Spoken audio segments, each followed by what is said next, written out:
This fall, voters in Colorado and North Dakota are being asked to vote on measures that proponents pretend will have only narrow impact.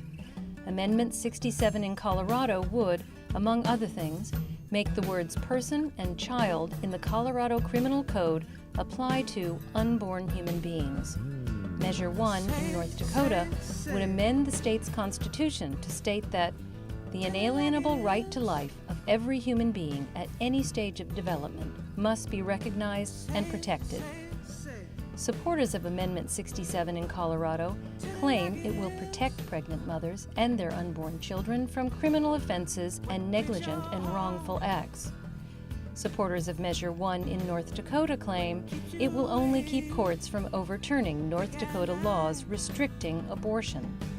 What the supporters aren't telling you is that if these measures pass, they could hurt all pregnant women.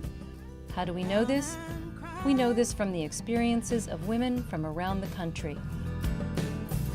Amber Marlowe went to deliver her 7th wanted child at a Pennsylvania hospital.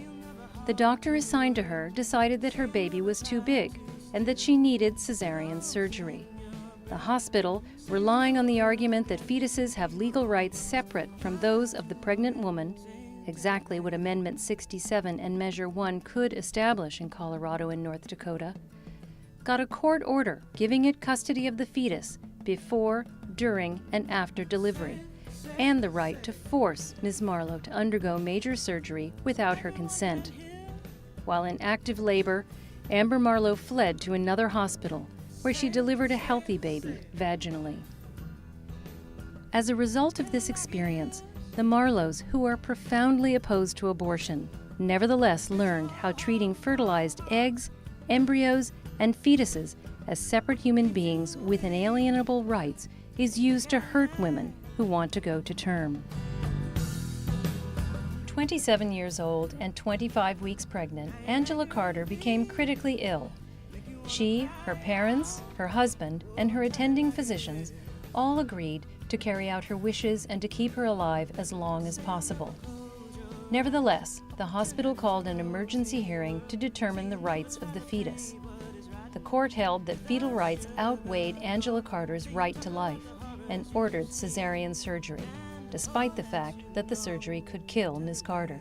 The surgery was performed. Neither Ms. Carter nor the baby survived. Laura Pemberton wanted to have a VBAC, a vaginal birth after having had previous cesarean surgery. Like many women in the United States, she found that local hospitals would not provide her care unless she agreed to a planned cesarean.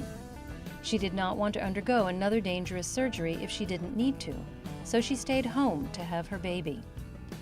When she was in active labor, she heard a knock on the door. It was the state's attorney and a sheriff.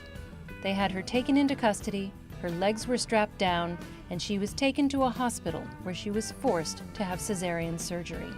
When this woman, who vehemently opposes abortion, argued that her right to medical decision-making, bodily integrity, due process, and liberty had been violated, she was told that fetal rights outweighed hers.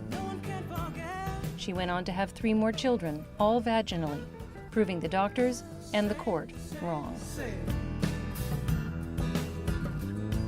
In Utah, another woman gave birth to twins, one of whom was stillborn.